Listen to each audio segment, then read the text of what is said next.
Okay. It's around match number 7. I'm 5-1 here. If I win, 6 wins, that should get me the invite based on the leaderboard. If I lose, I can like maybe try and like get a really high ladder finish in November. Just grind all day out to like maybe get in on tiebreakers. So this match is huge, and I don't even know if I have an opponent. I mean, I've been at this point. We have like Marty 6-1, and Stefan Schutz. Marty Kuisma, that is. Stefan Schutz 6-1, both playing the same deck as me, and like I'm waiting here trying to find an opponent. And it turns out that like this is actually the very last opponent other than us in the entire field. Everyone else has been knocked out. We're like, I think 3 or 4 hours left in the tournament at this point, like before the tournament ends. So like this is, a good like I don't know, like 5 hours after the start, something like that. And the queue is empty. Like people have been, it's like so rough, right? If you're getting knocked out by the second last, like people are just out. And we have these like people like, my team is like the only people left here, so we're just trying to find an opponent for me. I do get one last opponent here. It's someone I actually know that like they lost to Stefan earlier, so I know that this opponent here that I meet now, they're on red-black midrange. Rakdos midrange here. I finally meet that matchup. It's probably the most popular deck on day 2. I've dodged it until now, and we can't keep a hand like this against them. It's too land heavy, I think. It has to have tower, and like we're gonna get Thought Seized maybe, so I'm not sure, but this hand is not good. We're gonna have to ship this one as well. And wow, okay. I mean, I was hoping for like a 5-card hand, right? That would be okay, but yuck. Have you been thinking like, is there a chance I can keep this hand? Because like sometimes you can keep super risky one, right? You just hope to like get there, but I mean, I'm going first, right? I have no turn 1 play. I have to like rip, preferably a block crypt, but at least like a black souls, right? Or a soulful springs. And then I can like stall tease, and I guess my claim is alive. But if I break, which is like really likely, right? I mean, there's only like 23 lands in the deck. If I break, I mean, I would just probably just game over, right? I gotta go to 4. I gotta hope for like a goblin. I can get like, this Goblin Trapfinder, Village Rights. Ideally would have been Deadly Dispute, but this is fine, right? Keep 2 lands as well as these. After this match, my team has pointed out to me that maybe I should have kept the Thoughtseize instead of the Soulforce Springs here. That wasn't really on my mind, but yeah, it's probably true that I should just keep this. And then I go turn 1 Thoughtseize, I take away their discard spell, so I make sure that like they don't get my Village Rights. Because if I lose that, like the hand gets so much worse. It does mean that I'm pretty likely to miss my second land drop, but maybe that's okay if I play Village Rights. I can maybe get over that. So I'm just hoping for no discard, but yeah, that's the Inquisition of a mulligan to 4. Alright, so that's not good, right? I just like said how much pressure, like I'm under this match. I'm so nervous that I'm gonna lose and be the only one of my teammates to not get to 6 wins. And we just start off like mulligan to 4, get discarded. Just not good. I mean, at least I have this Trapfinder here. I mean, maybe find something to make it die. I'm probably even blocking here if my opponent attacks. I mean, I just like need to get something going. So let's see. Can we get like a 0-mana Traveler? Like that by itself? Okay, we get another Trapfinder. That's another reroll. Okay, I guess we get Thought East. Okay, sure. More Trapfinders. I was thinking like maybe I could keep this Takenuma to get back stuff, but it's like it's gonna be too slow. I'm probably gonna have to hard cast again for this game. I really needed that extra card here. It's not looking that good though. But again, like if I can hit a 0-mana Traveler, like 'cause that by itself, it can actually constitute a game plan here. Is he gonna jump block? And I'm gonna get there. Okay, we do get the Traveler. So, and my opponent taps out here. So if I draw Berkey right now, I could actually win the game. Oh, but they're shocking, so they probably have Fatal Push. Okay, so I didn't even think much about this. The fact that it's shocked here makes me think they probably have Fatal Push, and I don't think I can risk playing the Traveler right now, because if they just push it, I only get like 1 card off it. So I'm just gonna play the Giganta right now, wait until later. Giganta has this really weird ability that might come up here, where if it, like the mana that it taps for, you can only spend it to pay colored costs, right? But the cards you get off the Traveler, they all have a bunch of colored costs. Like you have like, like it costs a card like blue, black, and so on.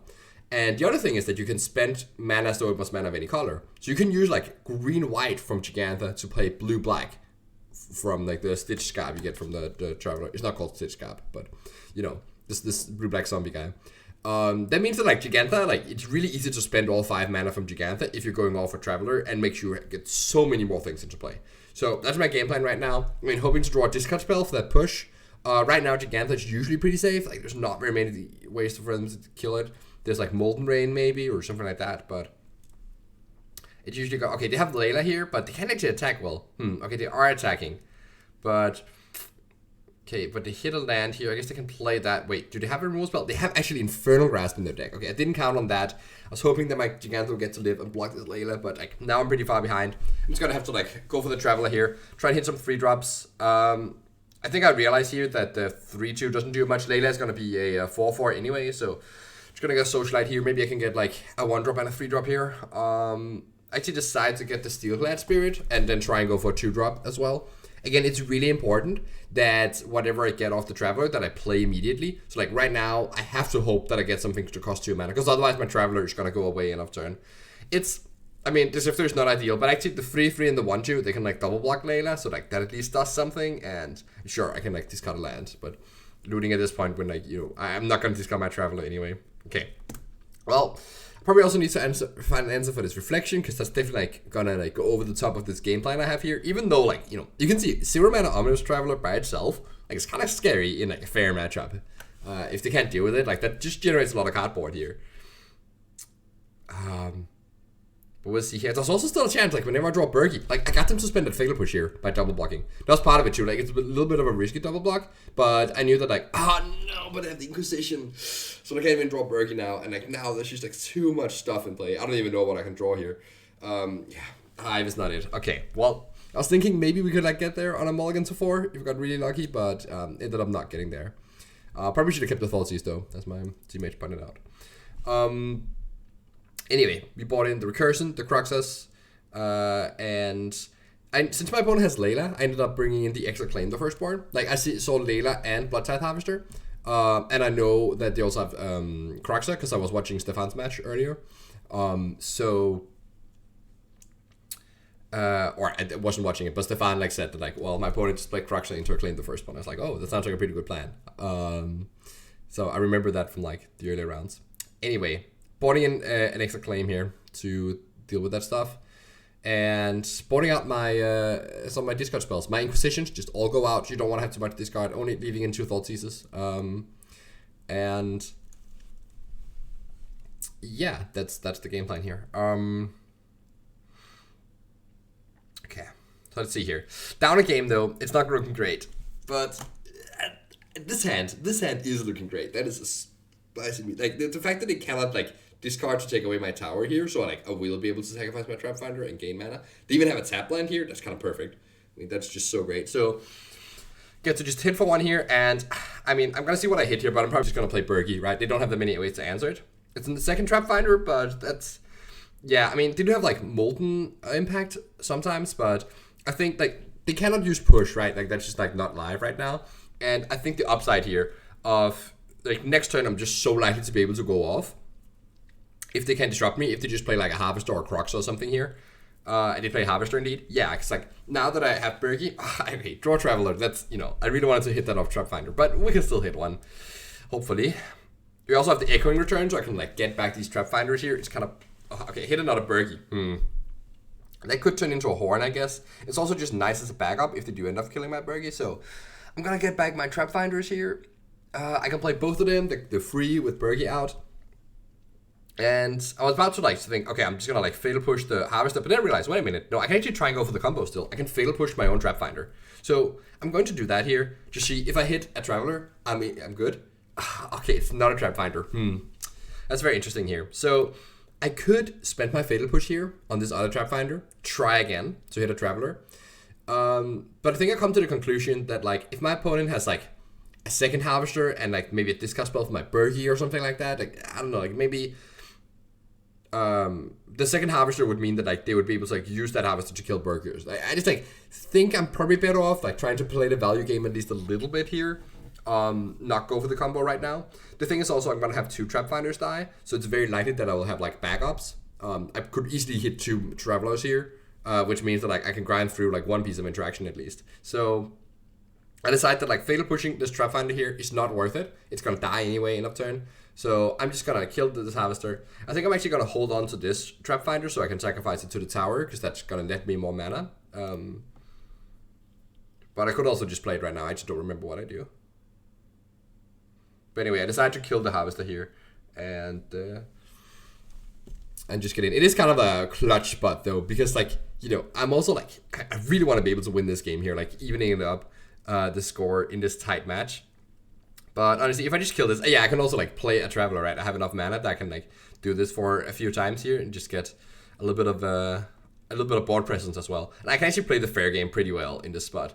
I'm just gonna take Dominating Vampire. It's it can be like I can steal some of theirs thing and then sacrifice it. But I would need more vampires for that to work. So yeah, let's just leave it here. End of turn.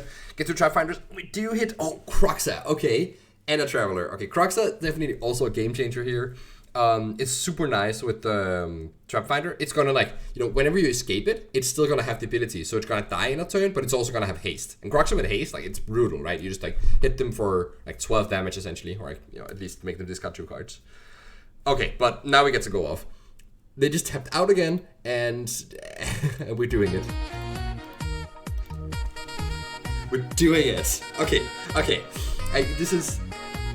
I'm quite excited at this point, right? Like, now we're evening it up. I'm gonna be able to like go into the next game here. 1 game away from that victory here. And we are just jamming. I get to like steal the Goblin right away. Notice that I'm like, you know, making sure I can like return my second Traveler to hand. That just makes the combo go so much faster. Because you don't have to like spend time picking a Traveler to return.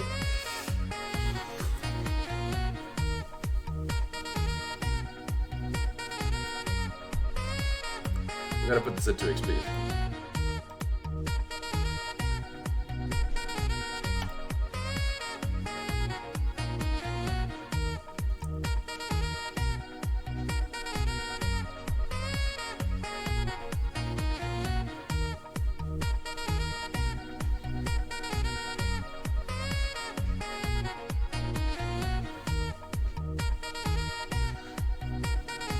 And that should be lethal. There we go. Alright, really happy to see them tap out for that Fable there. That was kind of nuts. And okay, we're back here. As a grind down. Okay, that was a sweet combo kill. Now we gotta win. Anything I want to change?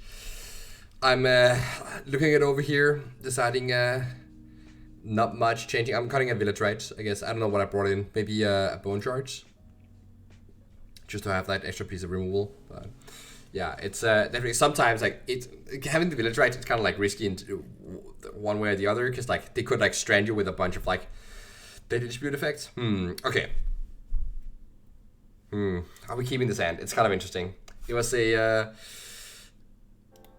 if you go back just a second here, it was a 4-land hand.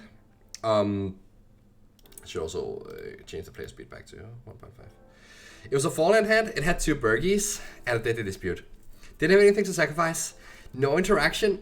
I think this hand is just too slow. I mean, it's like not that bad against this card because it just really has no good cards, right? And they're probably gonna take my deadly dispute.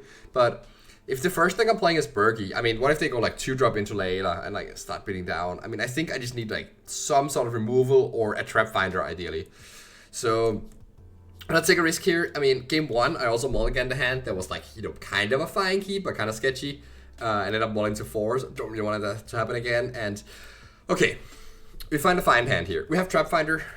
We have Burgie. I'm probably gonna put back the Traveler here because I just want to increase the chance that Trapfinder hits Traveler. I could also put back a land. I think that's totally fine. But the fact that like I have 2 spell lands makes me lean more towards keeping the land. Just matters more. So I'm gonna put back the Traveler here. Do they have discard? They do. Okay, so my Trapfinder is gone. That does leave me with not very much to play here. And so I just have to pass. I can definitely see the idea of keeping Traveler. It means like I have something to might bid on removal or something to like enable my village rights, but we're getting Croxat here. That's fine. Oh, okay, well, drew another Traveler. Now they're getting super rewarded for putting the other one on bottom. And we're gonna get a Headless Rider here. Not going for the cheapest card necessarily against Rep, like you just want like the most solid thing, and Headless Rider can block Layla and block like the Fable token here. Okay, now I drew a Trapfinder. That's pretty huge. Going to play Master Kensen. That's a card like you rarely channel. Takenuma is way better. So I'm just gonna play the Headless Rider here. I'm just gonna trade for the Goblin, just like try and like stay ahead. Like that's at least like, you know, a fair bit of card advantage. I don't have a way to sacrifice the Trapfinder yet. Just playing that out would be kind of weak. If I play the Bergie and my opponent has removal spell, I don't really like that, because then they also get to get in with the Goblin and keep that around. Right now, I'm also like eyeing the graveyard. They only have like Thoughtseize and Croxa right now, but they put 2 more cards in there, so like they're getting closer to that escape here. And they discarded Layla. That's very interesting to me.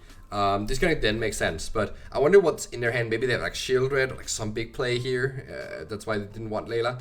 But they're just passing.